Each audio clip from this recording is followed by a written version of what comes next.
passionnés, j'espère que vous allez bien. Aujourd'hui, on va retourner au Cameroun et pour cause, on va réaliser un plat traditionnel du centre-sud de Cameroun, notamment le ndomba de bar. Tada!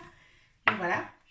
Comme complément aujourd'hui, on aura notamment du bâton de manioc. Vous pouvez également le déguster avec des ignames, du manioc tubercule que vous allez faire bouillir, du plantain frit ou bouilli également. C'est tout à votre honneur. L'avantage de ce plat notamment, c'est que vous pouvez utiliser ce que vous voulez, même du pain, mais je ne conseillerais pas. Il est notamment meilleur avec tout ce qui est féculent africain. Alors, je vous présente les ingrédients pour commencer. Le bar, l'élément central du plat. Comme complément, je l'ai dit notamment le bâton de manioc. Ensuite, vous aurez besoin d'une gousse d'ail, d'une tête d'ail, un peu de gingembre, un oignon tout petit, ça c'est juste pour la déco, cube ou sel, c'est à votre choix. Ensuite, du poivre blanc moulu, un peu de persil ou du basilic, c'est à votre préférence. Moi notamment aujourd'hui, je vais mettre du persil et là, 2 tomates en fruits. Et surtout, n'oubliez pas, moi j'aime bien quand c'est pimenté. Si vous êtes quelqu'un qui aime bien manger un peu plus épicé, n'oubliez pas de rajouter du piment. Dommage aujourd'hui, moi je n'en ai pas, donc je vais le faire tout simplement comme ça, mais ce sera tout aussi bon. Donc les passionnés, on va commencer par faire nos condiments. On va apprêter l'ail, le gingembre, qu'on va mélanger avec les tomates et le persil pour porter à écraser.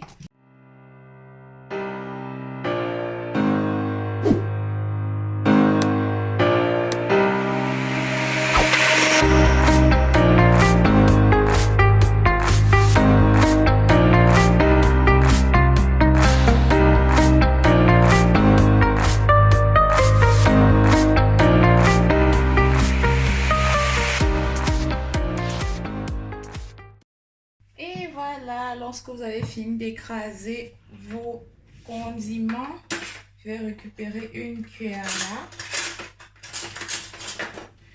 J'ai un peu salé le poisson. Là, je vais rajouter la touche finale, notamment notre poivre blanc pour donner le dernier goût. Et ensuite le cube. Et puis, je vais découper notre oignon. J'ai oublié de préciser que c'était optionnel, pardon. Parce que moi, j'aime bien les oignons sur le poisson. Donc, c'est pas obligatoire, par contre. Donc, ce qu'on va faire ensuite, après avoir fait cela, je vais un tout petit peu macérer le poisson dans le plateau là. Lui laisser quelques instants, juste le temps de découper les oignons avant qu'on va former la papillote pour la mettre au feu. Donc, voilà, j'ai ma cuillère là. Je vais goûter déjà si le cube, ça va. Si besoin, peut-être en rajouter un tout petit peu plus ou du sel. Comme j'ai dit, vous adaptez à chaque fois. Si vous êtes plus cube ou sel, moi en principe ça dépend souvent des repas. Donc voilà. Je trouve que je vais en rajouter encore un cube. Voilà.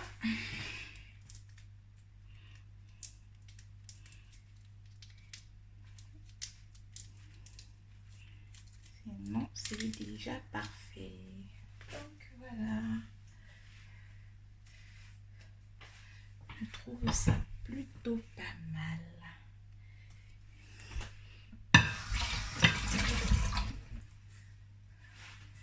Donc je vais tourner à nouveau.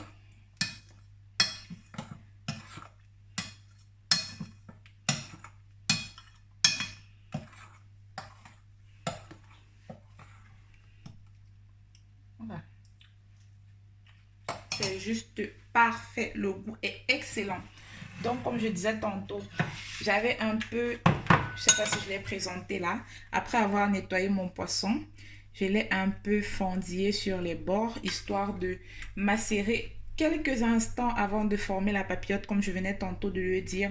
Si vous voulez voir comment je nettoie le poisson bar notamment, j'avais déjà fait une vidéo sur la chaîne pour vous montrer toutes mes astuces autour du poisson bar. Ça s'appelle la vidéo. Ça avait été demandé notamment par un abonné, si je ne me trompe pas, c'était Patrick Cambo, quelque chose comme ça. Donc vous pourrez y retrouver comment je nettoie le poisson et aussi comment je l'ai ensuite braisé, j'ai fait un petit plus. Et d'ici peu, je vais vous montrer encore quelques petites astuces que j'ai, notamment pour faire le ndomba que nous allons faire. Comment vous pouvez vous y prendre si notamment vous n'avez pas des feuilles de bananier, si vous vous trouvez sur un autre continent que le continent africain notamment, ou que vous n'êtes pas au Cameroun, et qu'il peut vous arriver de ne pas avoir à votre disposition, même dans les afro-shops, les fameuses feuilles de bananier. Et oui, ça peut arriver parce que, oula, parce que moi notamment, ça m'est arrivé et ça m'arrive encore. C'est dommage d'ailleurs. Donc, vous savez, la cuisine, comme je l'ai dit tantôt, c'est très important de savoir l'adapter. C'est pas parce que vous allez adapter quelque chose que le goût va changer. Non, du tout. Il faut surtout conserver l'originalité, même lorsque vous décidez d'adapter selon votre condition. Donc là, j'ai été un peu maladroite. Le poisson est tombé, c'est pas grave. Ah, mais là, je deviens une vraie pipelette, hein. Mais ça me plaît quand même parce qu'on est ensemble, on cuisine ensemble. Et je vous attends également sur Instagram pour montrer vos réalisations, que ce soit sur cette recette-ci ou une autre recette sur la chaîne. N'hésitez pas à vous abonner, liker et partager afin qu'on continue d'agrandir notre très belle communauté Christopation. Donc voilà, là, j'ai assaisonné celui-là. Ici, je vais encore tout simplement redéposer un tout petit peu sur la paroi. Vous voyez, je ne l'ai pas trop fendillé non plus parce que lorsqu'il va cuire, il va encore davantage se ramollir, étant donné qu'on ne le braise pas ou qu'on ne le frit pas. Et connaissant notamment le bar qui est un poisson très, je ne vais pas dire faible, mais très sensible, une chair vraiment très légère qui a tendance à s'effeuilleter. Donc voilà. C'est bon. Je vais laisser ça quelques instants. Le temps pour moi de découper mon oignon et puis on va former la papillote. Donc les passionnés, maintenant la fameuse astuce. Pour moi déjà, je récupère une marmite très grande, large, qu'elle soit Tefal ou pas, hein. C'est tout simplement parce que c'est ma marmite la plus large. Et ensuite, vous allez vous munir de papier sulfurisé, papier cuisson, oui, de papier cuisson. L'idéal étant qu'il soit déjà prédécoupé lorsque vous les achetez dans le commerce. Sinon, vous allez devoir malheureusement essayer de les couper vous-même. Mais vous allez voir, c'est très pratique et surtout, ça y fait aussi. Certainement, le goût ne reste pas, c'est une toute petite différence par rapport aux feuilles de bananier, mais comme je l'ai dit, c'est une adaptation moderne, tout simplement parce que moi, je ne l'ai pas à ma disposition. Ensuite, vous vous munissez de papier aluminium. Donc, la première chose étant, j'essaye à peu près d'avoir, disons, si je vais dire la taille du morceau de poisson. Je ne sais pas si vous voyez ce que j'essaye de faire. Ensuite, je le retourne x2. Disons que la taille du morceau de poisson et j'en rajoute un tout petit peu. L'idéal étant notamment qu'il soit plus grand. Oula, je dois déposer la première partie déjà sur le côté. Et ensuite, je dois refaire cette longueur-ci 2 fois. Donc, je vais plier comme ça. Désolée pour le bruit, mais j'ai malheureusement pas de choix. Lorsque j'aurai fini de couper, notamment, je vais vous montrer ce que ça donne à la fin. Voilà. Et voilà, comme je disais tantôt, au final, j'ai cette taille-là. Elle est vraiment très large. C'est pour permettre de refermer à la fin en soi le papier aluminium par-dessus, pour bien conserver le poisson et pour éviter notamment que lorsqu'il ne cuise, qu'on ne puisse perdre notre sauce, qu'on ne puisse perdre des morceaux parce qu'on le cuit notamment, vous savez, en papillote, ça signifie on va le cuire un peu comme si à vapeur, si je vais dire ça comme ça, comme si on faisait bouillir du plantain pratiquement. Donc, au-dessus du papier aluminium, il est en dessous. Je dépose le papier cuisson. Donc là, vous avez vu, j'ai récupéré un plat un peu creux. Vous pouvez prendre un plat large, c'est vous qui voyez. Moi, j'essaye de cambrer un tout petit peu là dans le plat. Ensuite, là, je vais déposer maintenant un peu de sauce. Du moins, notre mélange, nos condiments, c'est de la sauce au final. Surtout lorsqu'elle va cuire. Ensuite, je prends le premier morceau de poisson. Je le dépose. Faut faire attention.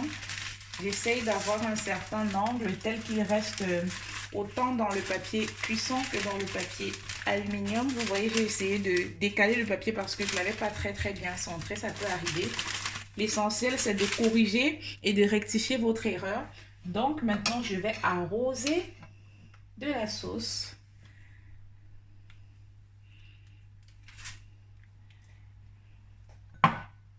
Et ce que je vais faire ensuite, lorsque c'est suffisant, je vais maintenant fermer. Ça, c'est l'étape, mais la plus délicate, je vous dis. Même si vous le faites avec des feuilles de bananier, vous verrez. C'est très délicat. Alors là, vous essayez de cambrer doucement sans casser la feuille. Étant donné qu'on a une sauce à l'intérieur, le risque, c'est qu'elle se déchire. On ne veut surtout pas ça parce que le papier est fragilisé. Donc, vous procédez très délicatement. Vous voyez, un peu comme si on faisait une boule de lait de pistache ou de coquille. Vous avez déjà vu, je vous ai montré aussi sur la chaîne comment je réalise mon coquille. Donc, maintenant, lorsque j'ai tenu cette partie-ci, je ressoulève celle du papier aluminium. Je cambre également vers soi. Je rabats vers le poisson à chaque fois. Et à la fin, on va faire un tout petit nœud qui va sceller tout ça. Donc, j'essaye de retourner le plat sur lui-même pour que vous voyez un peu mon astuce et ma technique. Donc, ensuite, je bloque. Je rabats le papier sur lui-même. J'évite surtout, comme vous voyez, de casser le poisson, de le fragiliser un peu plus parce qu'il sera déjà fait lors de la cuisson. Lorsqu'on va détacher, vous allez voir, vous évitez au maximum. Là, on a toujours notre taille de tête de poisson telle qu'elle était. J'essaye maintenant de casser comme ça, de rabattre.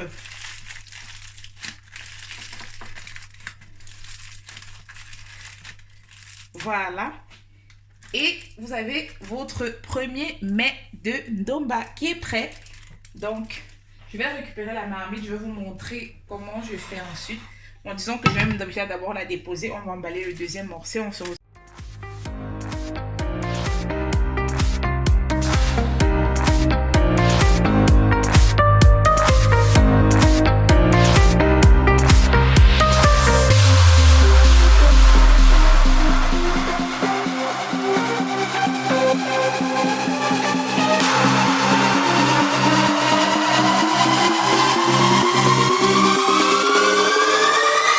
Are you ready?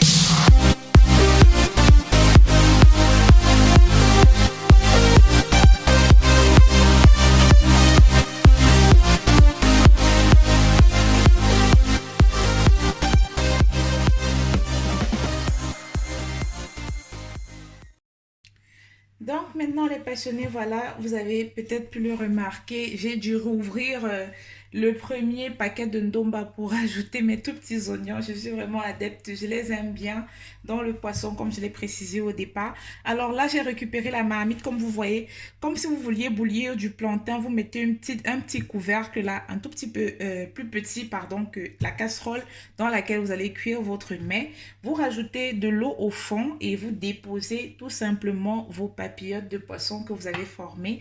On va mettre au feu et laisser cuire pour un minimum de 30 à 40 minutes.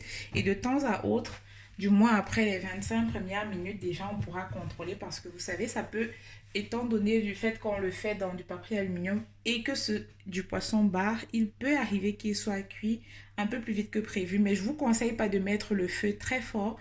Mettez à feu moyen au niveau même 5 ou 6. Vraiment, si votre feu n'est pas très speed comme le mien.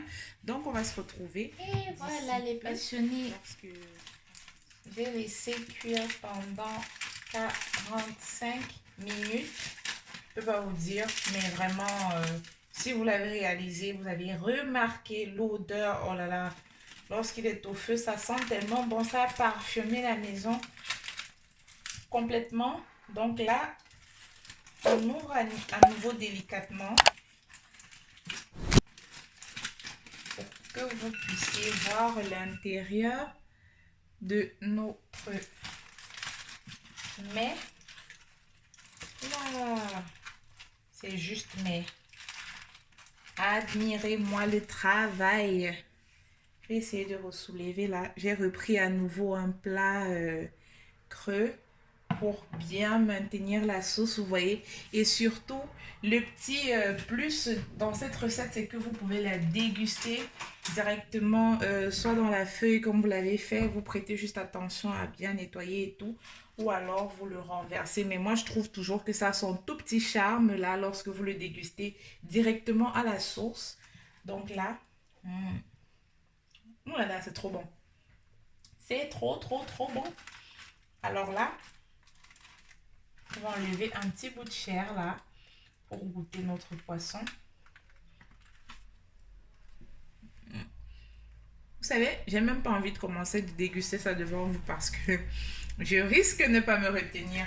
Alors les passionnés, j'espère que la vidéo vous a plu et que vous allez reproduire les recettes. N'hésitez pas à partager, liker et reposter.